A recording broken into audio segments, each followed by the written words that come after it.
자, 28번. 직류 아크로의 출강 온도가 낮을 때가 높을 때.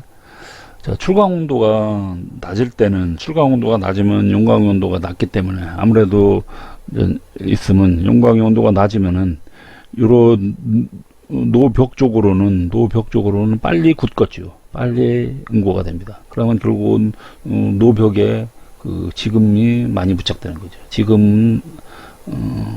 지금이라는 얘기는 아까 지난 시간에 잔류금속이라는 걸 말하는 거거든요. 이런 것이 여기에 많이 부착되는 겁니다. 온도가 낮기 때문에. 그리고 온도가 낮으면 또 어떻게 되냐면요. 유동성이 떨어져요. 이제 유동성은, 쇳물의 유동성은, 용광의 유동성은 온도하고 관련이 있거든요. 온도가 높으면 유동성이 좋아져요. 온도가 높으면 유동성이 좋아지는데, 온도가 반대로 낮으면은 유동성도 같이 떨어집니다. 그래서 온도가 낮으면 유동성도 떨어진다는 거죠. 그러므로 해서 출강 시간은 길어지는 게 되는 거다. 만약 이제 출강 온도가 높을 때는 어떻게 되겠냐, 이게. 그러면 출강 온도가 높다는 얘기는 결국 어떻게 됩니까? 전력을 많이 소비했다는 얘기죠. 예, 그래서 전력이 많이 소비돼서 온도를 많이 올린 거고, 그러면 해서 용광의 온도가 높으면 내화물의 침식 현상도 더 많이 일어나겠죠. 그러면서 노벽 손상이 일어난다는 거죠. 그 다음에 29번. 전기로 조업해서 산화제를 강력중에 첨가하면 강력중 원소와 반응이 일으킨 순서, CCRSI인데 가장 먼저 반응하는 거는 SI죠. SI고 그 다음에 CR이고 그 다음에 C, 이런 순서로 갑니다. 얘가 1번, 얘가 2번, 이렇게 3번 이렇게 가거든요.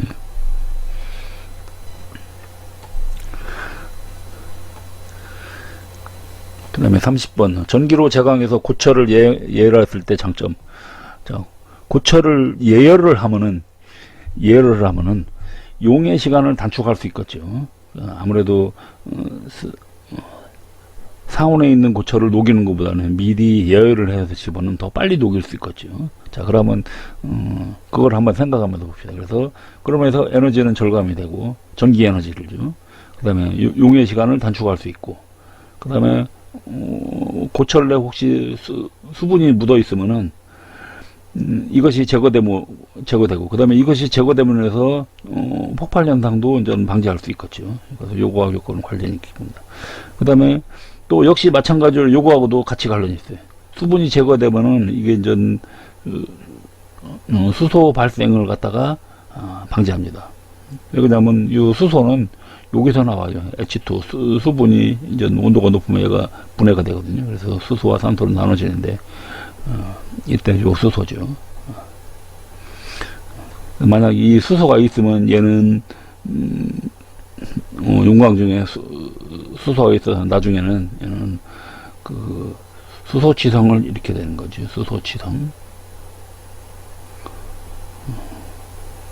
수소치성을 일으키는데 또는 100점이 되겠죠. 100점 헤어크랙, 그거의 원인이 되죠. 헤어크랙.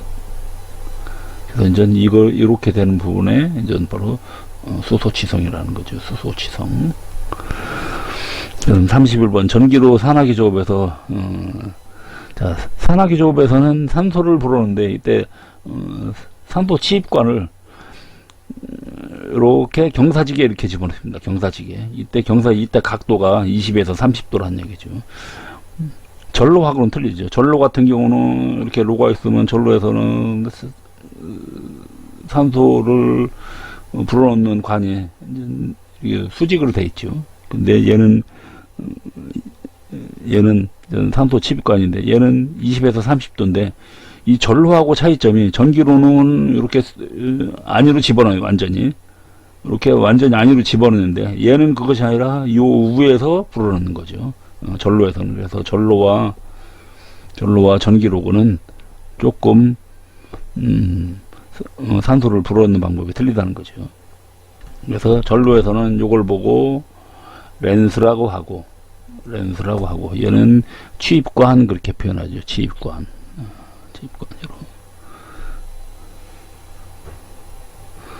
그 다음에 35번 전기로 출강구가 측면에 수직 하향으로 설치되어 있다. 측면에 수직 하향으로 되어 있다. 그래서 측면에 이렇게 된 전기로가 있으면 이렇게 가게, 여기서 흘러서 이렇게 가게 되는 거. EBT 방식이라고 그러죠. EBT. 이제 출강구 방식은 크게 세 가지 형식이 있죠.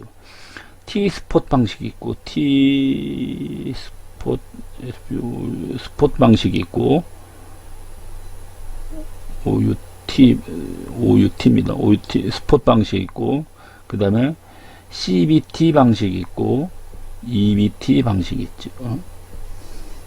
그러면 이거를 그림으로 한번 그려보면 이렇게 틀려집니다. 자, 여기를 잠깐 지우고,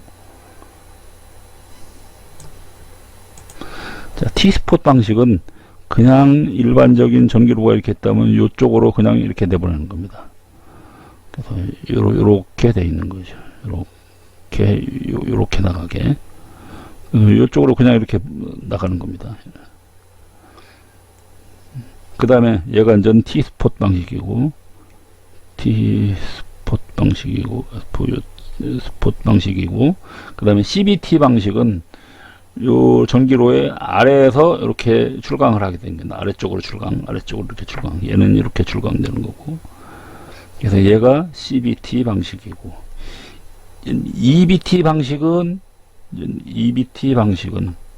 EBT는 옆으로 가는데, 요 T-스폿하고 요 CBT하고 약간 절충된 거라고 보면은, 요 위에가 이렇게 덮여 있고 아래로 이렇게 출강구를 만들어 놓은 겁니다. 여기서 아래로. 그래서 T-스폿하고는 좀 틀리죠. T-스폿은 그냥 여기서 이렇게 나가게 돼 있는데, 얘는 그것이 아니라 여기에 이제 별도로 막혀 있는 상태에서 여기서 이렇게 이쪽으로 이제 구멍을 뚫어서 이렇게 쭉 나가게 돼 있는 겁니다. 그래서 얘가 이제 EBT 방식이에요. 그래서 얘는 출강이 위에서 옆으로 이렇게 나가는 거고, 옆으로 나가는 건데 상부로 나간다고 보면 되는데, 이거나 이건 전부 다 아래로 내려가는 거거든요. 아래로 내려옵니다. 아래로 내려오는 거예요. 그래서 아래로 내려오는 방식은 CBT와 EBT 있는데, 중앙에서 내려오는 거는 CBT, 측면에서 나오는 거는 EBT, 이렇게 보면 됩니다. 그 다음에 33번 전류 효율을 높이기 위해서 전로 상부에 산소가스를 취입하고 전로 하부에다가 질소 아르곤을 취입하는 치련법은 복합, 이건 전로인데 여기 전기로 문제에 와 있네요. 이거는 복합치련법인데 얘는 전 전로 문제네요. 전로 문제인데 전기로 와야 됩니다. 그래서 이거 뭐 나왔으니까 한번 설명을 하면은, 이렇게 로가 있으면 여기서 요 상부 요 렌스에서는 산소를 불어넣고, 밑에 여기 구멍에 밑에 구멍으로는 여기는 질소나 아르곤을 집어넣는 거죠. 질소나 아르곤을 이렇게 불어넣는 방법, 그것이 이제 복합치련법이 되겠습니다. 그 다음에 34번 전극 지지장치 중 홀더의 안전성 점검 사항은, 자, 전극 지지장치 중에서 홀더의 역할은요, 전극이 이렇게 있으면 그 전기로가 이렇게 있고 전극이 있다 그러면, 요 전극이 뒤서 요 위에 전극을 이렇게 잡아주는 이런 겐트리가 있거든요. 요 겐트리에 의해서 여기에 이제는 홀더로 얘를 이렇게 잡아놨습니다. 우리로 말하면 쉽게 얘기하면 뭐 클립 형태처럼 이렇게 물게 되어 있는 건데요. 그것이 이제 홀더예요. 그래서 이제 홀더를 이렇게 잡고 있는데, 이 홀더하고 전극하고는 전기가 이렇게 잘 통하는데, 이 홀더에서 만약 이쪽 바깥으로 전기가 흘러나가면 안 되겠죠. 그래서 그것이 바로 이제 절연 상태입니다. 그래서 바깥으로 전기가 흐르면 안 되는 거죠. 그 다음에 35번 전기로 2차 장입 시 1차 장입물을 완전히 용해하지 않고 남기는 이유는, 자, 이건 뭐냐면요, 자, 전기로를 장입을 이제 1차 장입을 해갖고 용해를 하다 보면, 전기로가 처음에는 이제 고철을 장입하면 이렇게 장입이 되는데, 그러면 이것이 아무래도 이제 용해가 되면 이제 점점 밑으로 이렇게 줄겠지요. 쭉 줄어듭니다. 그래서 점점 밑으로 내려가는데, 이때 이 1차 장입물이 이제 완전히 녹고 나면은 그 다음에 이제 2차 이제 추가 장입을 해야 됩니다. 추가 장입을 해서 어느 정도 양을 맞춰야 되는데, 이때 1차 장애물을 완전히 용해하지 않고 어느 정도 용해하고 우에 그러면 요런 우에 부분에 이렇게 아직 용해하지 않은 고철이 있습니다. 이 상태에서 2차 장입이 들어가요. 2차 장입이. 그러면 왜 이걸 1차 장입을 할 때 완전히 용해를 안 하고서는 2차 장입을 하느냐? 자, 완전히 용해한 다음에 2차 장입을 한다고 해봐요. 그러면 액체 상태에서 고체가 들어가면 어떻게 됩니까? 얘가 튀면서 이렇게 샘물이 튀겠지요. 바로 그 얘기입니다. 그래서 고철 장입 시 이 장입물 낙하여서 논의 내화물이 파손될 수도 있고, 그 다음에 용육물이 바깥으로 이렇게 비산될 수도 있거든요. 그래서 그런 걸 방지하기 위한 거다. 거죠. 그래서 2차 장입 또는 뭐 추가 장입 하거든요. 추가 장입 1차 장입하면 얘는 좀 초장입 그렇게 표현합니다. 초장입. 그래서 초장입했던 그 장입물이 완전히 용해되지 않고 남겨놓고서는 그 다음에 2차 장입을 한다는 거죠. 그 다음에 36번 전기로 조업 시 노벽의 침식을 방지하기 위해서 전압과 전류 조정 방법을, 아까 노벽 침식을 방지하려면 아크 길이가 짧아야 되겠죠. 아크 길이가 짧으려면 전류를 높여야겠죠. 그 다음에 전압은 낮추고, 그래서 전류는 높고 전압은 낮게 유지한다는 거죠. 그 다음에 전기로 용해시간 단축하기 위한 방법. 용해시간 단축하기 방법, 아까 뭐 산소를 투입한다든지 또는 가탄제를 투입한다든지, 아니면 처음부터 용선을 사용할 수도 있습니다. 처음부터 용선을 좀 집어넣으면 아무래도 용선은 액체 상태니까요. 그러면 더 빨리 녹일 수 있고, 아니면 환원철을 사용하는 경우도 있습니다. 환원철, 철광석을 1차 환원한 철이 있거든요. 그걸 보고 환원철이라고 하는데, 그걸 사용하면 훨씬 더 용해 시간이 단축된다는 거죠. 그 다음에 38번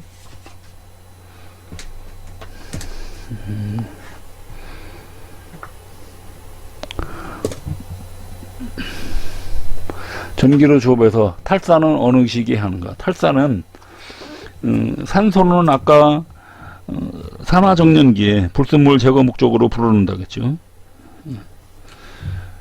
그러면 그 다음에는 산소를 제거해야 되니까, 그러면 그거는 좀 환원기에 해야 되겠죠. 그래서 환원기에 탈산과 탈항이 주목적이라는 거죠.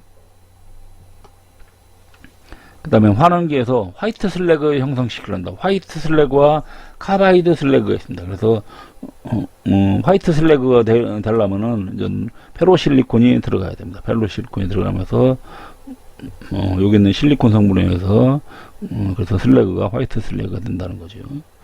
카바이드 슬래그를 형성시키려면 가탄제 같은 걸 좀 넣으면 됩니다.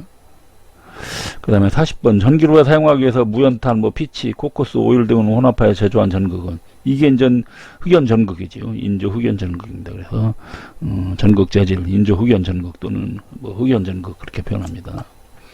그 다음에 41번 전기로 내화물을 산성 내화물로 축조할 경우 발생하는 문제점은, 자, 산성 내화물이면 문제는 뭐냐면요, 전기로는 아까 탈인 및 탈인과 탈황을 하려면, 탈인 및 탈황이 되려면은 공통점으로 있던 것이 고염기도 조업입니다. 고염기도 조업이 있거든요. 고염기도 조업을 하는데 내화물이 만약 산성이다 그러면 염기성 슬래그와 산성 내화물이 쉽게 반응을 하죠. 그러면 해서 내화물 침식이 점점 증가하는 거죠.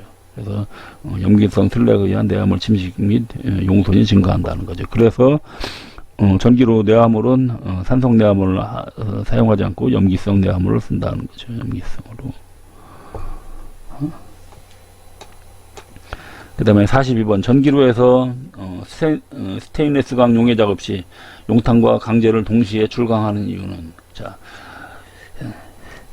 스테인레스광 같은 경우는 쉽게 산화가 될 수 있거든요. 그래서 이때 전 용탕하고 슬래그하고를 동시에 출강하면 이때 슬래그가 요 용탕을 덮어갖고, 왜 그러냐면 얘는 가볍기 때문에, 얘는 얘보다 가볍기 때문에 이제 위에 뜨겁죠. 위에 뜸으로 인해서 결국은 어떻게 됩니까?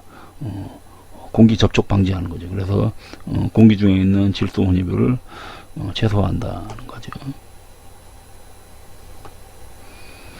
그 다음에 43번 전기로 제강 공정류에서 산화기 작업의 목적은, 자, 산화기 작업하는 이유는 아까 불순물 제거라고 했죠. 그래서 산소나 철광석 등의 산화제를 투입해서 불순물을 제거하는 공정이다 거죠. 그 다음에 44번 전기로 작업 시 조제제, 합금철 등의 수분을 제거하는, 조제제 하면 슬래그를 형성하는 거겠죠. 또는 뭐 합금철, 그러면 이런 것 등을 용광이 고철이 용해된 상태에서 이런 걸 투입을 하는데, 용해되어 있는 상태의 액체 금속에 이런 것 등에 만약 수분이 묻어 있다 그러면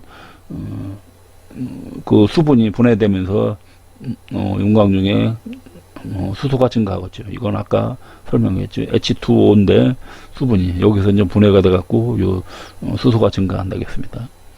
그 다음에 45번 전기로 출강 후 레이들 중에 인해 상승을 방지하기 위한,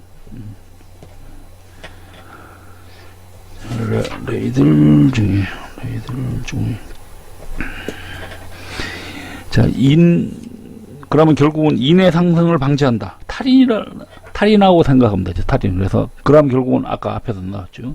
온도는 낮추고 그 다음에 염기도는 높인다는 거죠. 그 다음에 46번 직류 아크로 하부 전국에 착화 빌레트를 설치한다. 직류 같은 경우 하부 전극이 있는데 그 하부 전극 같은 경우는 전극에다가 착화 빌레트라는 게 있어요. 이제 그걸 집어넣으면 얘가 결국은 처음에 전기를 잘 통하게 만듭니다. 그러면서 여기서부터 이제 쉽게 전기가 통하는 거죠. 그래서 미통전을 방지한다는 거죠. 아까 전기가 안 통하면은 만약 통전이 안 된다면 어떻게 된다고 했냐면요. 이렇게 있을 때 전기로 이렇게 전극이 있으면 전극하고 이거하고 통전이 잘 안 되면 이 전극이 절동이 된다겠죠. 그래서 이제 그런 거 방지하는 거다 하는 거죠. 그 다음에 47번 전기로 조업 중 전압이 너무 높거나 너무 낮을 때, 아까 요거 나왔었죠. 그래서 전압이 너무 높다 그러면 결국은 아크 길이가 길겠죠. 이렇게 높을 때는 아크 길이가 길고 요거는 아크 길이가 짧고, 그래서 이런 면에서 아크 길이가 길으면은 노벽 쪽으로 노벽이 손상되고, 그 다음에 천장 부분에 역시 연화도 내화물도 역시 손상이 되겠죠. 그래서 전부 다 뭐 이렇게 내화물 쪽에 문제가 되는 것이 전압이 높을 때. 반대로 전압이 낮을 때는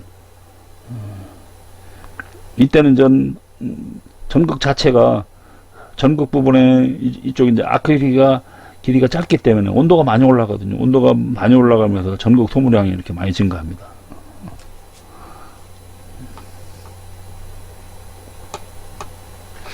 그 다음에 48번 아크로 제강 공장 전체의 전력이 일정 제한량을 넘지 않도록 전력을 감시하고 각 전기로에 배분 제어하는 거, 자동 제어 장치, 디맨드 방식이라고 했습니다. 그래서 디맨드 제어기가죠. 그래서 전기로가 여러 개 있을 때 이쪽으로 예를 들어 어느 한쪽으로 이렇게 전력이 집중되지 않도록 하는 거, 이제 그런 거 이제 디맨드 방식입니다. 그 다음에 49번 전기로 환원 정년 작업에서 만들어진 슬래그의 종류는, 환원 정년이기 때문에 이때 만들어지는 건 보통 화이트 슬래그와 카바이트 슬래그가 있습니다. 그래서 화이트 슬래그가 되려면 페로실리콘이 들어간다, 그렇죠? 페로실리콘이 있어야 되는 거고. 자, 그래서 이때 화이트 슬래그에 그러면 성분은 어떻게 되는가? 화이트 슬래그는 석회석과 형석과 탄소가 12대 2대 1대 1이에요. 그리고 이제 카바이드 슬래그 같은 경우는 여기 있는 산소 성분이 조금 더 증가합니다.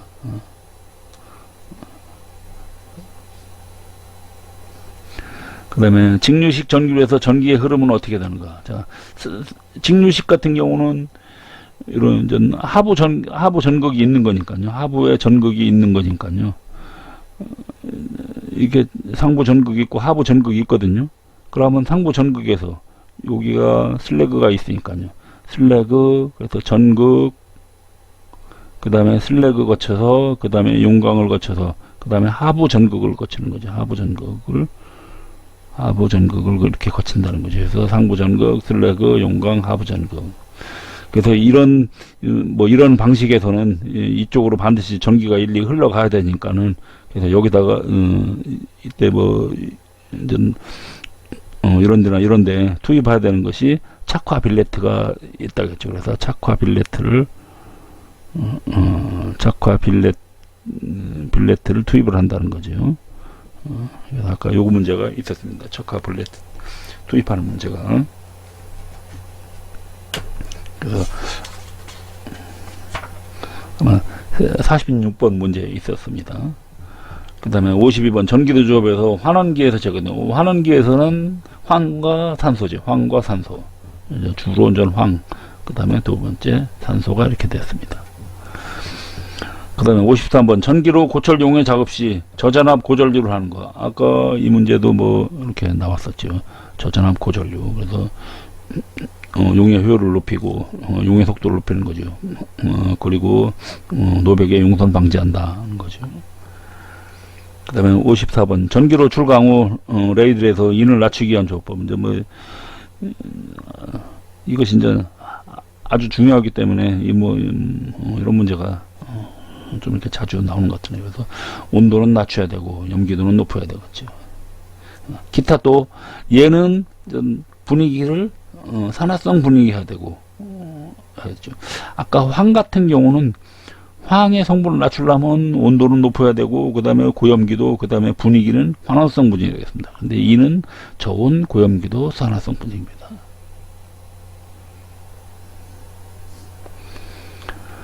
그 다음에 55번 전기로 조업해서 단위 시간당 전력 투입량을 최대로 해갖고서는 생산성을 향상시키는 저전압 대전류. 그러니까 전압이 낮기 때문에 전류는 높고, 그러면서 아크는 굵고서는 짧게 되겠죠. 그걸 보고 UHP 조업 그렇게 표현하죠. 초고전력 조업, UHP 조업 그렇게 표현합니다. 저전압 대전류. 그 다음에 56번 전기로 클리닝 조업에서 아크 길이 조업하는 방법. 아까 클리닝 조업은 클리닝 같은 경우는 전기로 노벽에 붙어있는 지금을 제거한다겠죠. 이런데 잔류금속 이렇게 붙어있는데 이걸 제거하려면 전기로 해서 이 아크가 여기 길게 이렇게 가야 되겠죠. 여기 길게. 그러려면 전압을 높여야 되겠죠. 그래서 아크 길게 조정한다는 거죠. 그 다음 57번 전기로 조업 시 환원 정력기에 슬래그 유동성 향상시키기 위한 것이, 슬래그 유동성 향상하면은 형석을 투입한다는 거죠. CAF2 형석 투입입니다. 그 다음에 58번 전기로 조업 시 노벽 침식을 방지하기 위해서 전압과 전류 조정 부분. 이것도 역시 노벽이 아까 안 달라면 어떻게 합니까? 노벽에 있는 지금을 제거하려면 아크 길이를 길게 한다겠죠. 아크 길이를 길게 하려고 하면 전압을 높인다고 했거든요. 근데 그냥 일반에 평상시 하면은 노벽이 침식이 되기 때문에 이럴 때는 전압은 낮춰야 되겠죠. 전압은 낮추고 전력은 높여야 되겠죠. 그래서 전압은 낮게 전류는 높게. 그러면서 아크 길이는